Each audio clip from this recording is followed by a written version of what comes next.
Hai everyone, perkenalkan nama saya Nikomang Ayu Trisnayanti. Saya adalah seorang mahasiswi di program studi S1 Manajemen, di mana pada saat ini saya akan mempresentasikan materi mengenai pengaruh lifestyle terhadap pembelian dan konsumsi.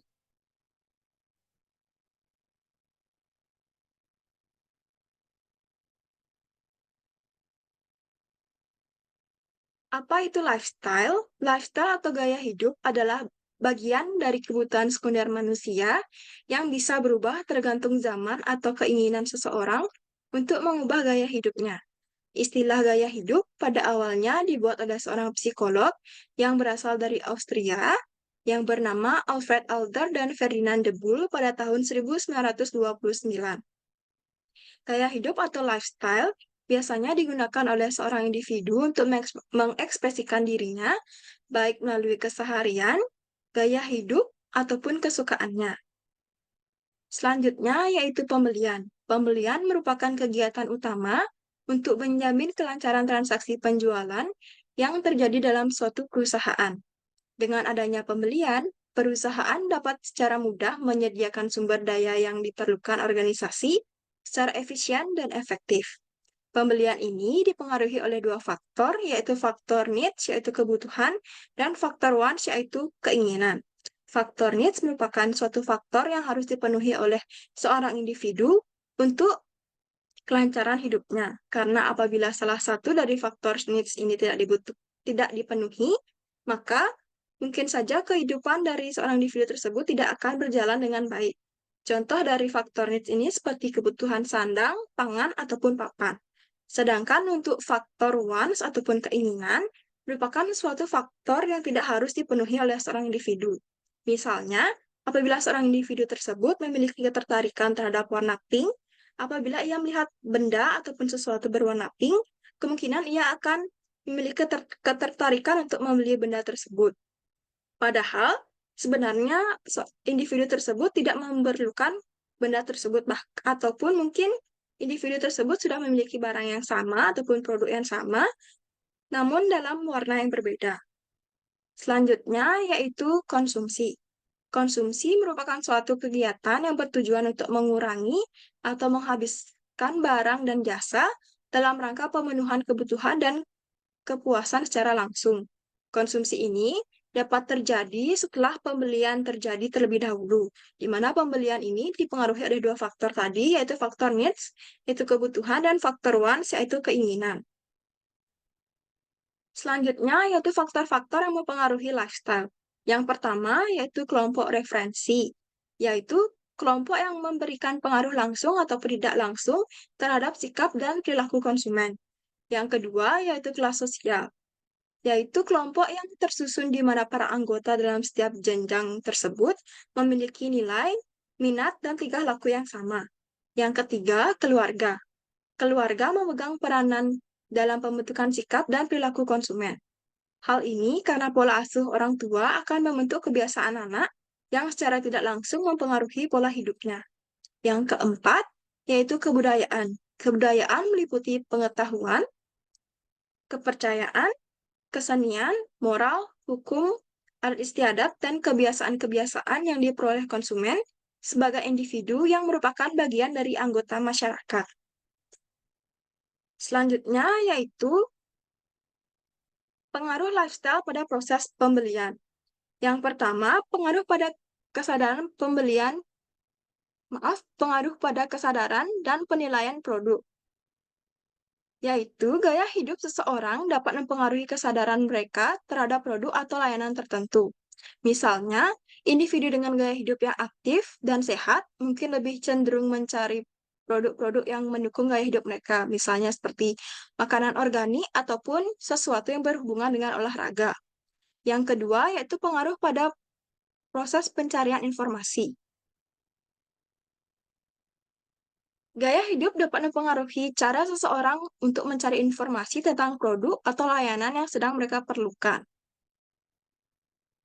Individu dengan gaya hidup yang terkoneksi secara digital mungkin lebih cenderung mencari informasi melalui internet, sedangkan individu dengan gaya hidup tradisional mungkin lebih mengandalkan rekomendasi teman ataupun orang di sekitarnya. Yang ketiga, yaitu pengaruh pada preferensi merek. Gaya hidup mempengaruhi preferensi merek seseorang. Individu dengan gaya hidup yang berorientasi pada kualitas mungkin lebih cenderung memilih merek-merek yang dianggap memiliki reputasi yang baik atau menawarkan kualitas yang superior. Sedangkan individu dengan gaya hidup yang lebih berorientasi pada nilai mungkin lebih memperhatikan harga dan promosi yang diberikan dari produk yang ia cari. Yang keempat, yaitu pengaruh pada proses pengambilan keputusan. Gaya hidup juga dapat mempengaruhi proses pengambilan keputusan pembelian. Misalnya, individu dengan gaya hidup yang sibuk mungkin lebih memilih pembelian yang praktis dan cepat, sementara individu dengan gaya hidup yang berorientasi pada pengalaman mungkin lebih cenderung mempertimbangkan faktor-faktor seperti merek, kualitas, nilai tambah, serta review dari konsumen sebelumnya. Yang kelima, yaitu pengaruh pada pengalaman pembelian. Misalnya, individu dengan gaya hidup yang berorientasi pada kemewahan mungkin lebih menikmati pengalaman berbelanja di toko-toko eksklusif dan menggunakan layanan pengiriman yang cepat. Materi selanjutnya yaitu strategi pemasaran berbasis lifestyle.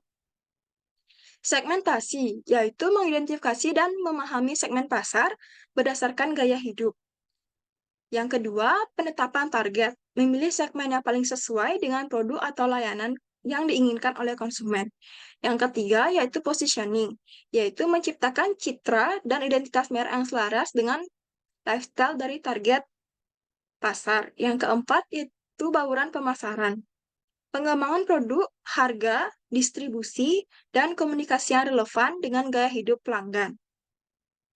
Selanjutnya, yaitu peran lifestyle dalam keputusan konsumsi. Yang pertama, nilai simbolis, yaitu pelanggan sering memilih produk untuk mengekspresikan identitas atau status sosial mereka. Contohnya, apabila seseorang individu memiliki tingkat ekonomi menengah ke atas, mungkin ia akan lebih memilih membeli barang-barang branded. Sedangkan eh, individu dengan jenjang ekonomi menengah ke bawah mungkin akan lebih memilih barang-barang yang memang memiliki fungsi yang mereka perlukan. Yang kedua, yaitu perilaku unik. Lifestyle mempengaruhi keunikan pola konsumsi seperti preferensi merek, mode pemanfaatan, dan cara penggunaan produk. Sedangkan yang ketiga, yaitu loyalitas, yaitu gaya hidup juga dapat menciptakan loyalitas pelanggan terhadap produk atau merek tertentu. Misalnya, apabila seorang konsumen membeli barang dari pengusaha A ataupun toko A, dan barang tersebut sesuai dengan apa yang dibayangkan oleh konsumen tersebut, maka otomatis konsumen tersebut mungkin saja akan membeli produk lain di toko A itu lagi. Selanjutnya, yaitu apa manfaat mempelajari lifestyle bagi seorang pengusaha? Yang pertama, yaitu untuk menentukan segmentasi pasar yang lebih tepat. Dengan adanya lifestyle, pengusaha akan lebih mudah untuk mengidentifikasi kelompok-kelompok konsumen dengan gaya hidup yang serupa dan membuat strategi pemasaran sesuai dengan preferensi dan kebutuhan mereka. Yang kedua, untuk mendukung pengembangan produk yang relevan. Berdasarkan pemahaman tentang lifestyle konsumen, pengusaha dapat mengembangkan produk atau layanan yang relevan dengan gaya hidup konsumen. Misalnya, jika konsumen memiliki gaya hidup sehat, maka pengusaha mungkin saja bisa menawarkan produk-produk yang berhubungan dengan kesehatan seperti makanan organik ataupun alat-alat olahraga.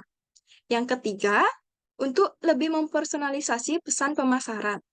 Lifestyle dapat dijadikan sebagai paduan dalam membuat pesan-pesan yang mengaitkan produk atau layanan dengan gaya hidup yang diinginkan oleh target pasar. Berdasarkan apa yang sering mereka cari ataupun apa yang sering mereka tonton di HP ataupun media sosial mereka. Yang keempat, yaitu untuk menyesuaikan penawaran dan promosi khusus yang diberikan. Membuat penawaran dan promosi khusus yang menarik bagi konsumen dengan gaya hidup tertentu, misalnya, seorang pengusaha bisa menawarkan diskon khusus untuk produk-produk yang sesuai dengan gaya hidup yang diinginkan oleh seorang konsumen. Yang kelima, yaitu untuk monitoring dan menyesuaikan produk sesuai dengan tren. Dengan perubahan lifestyle, pengusaha dapat memantau perubahan dalam gaya hidup konsumen dan menyesuaikan strategi pemasaran secara berkala.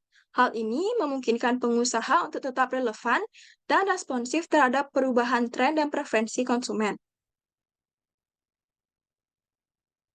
Nah, jadi itu tadi beberapa topik yang saya bahas dalam materi pengaruh lifestyle terhadap pembelian dan konsumsi. Apabila ada kesalahan kata, mohon dimaafkan. Thank you for your attention and see you.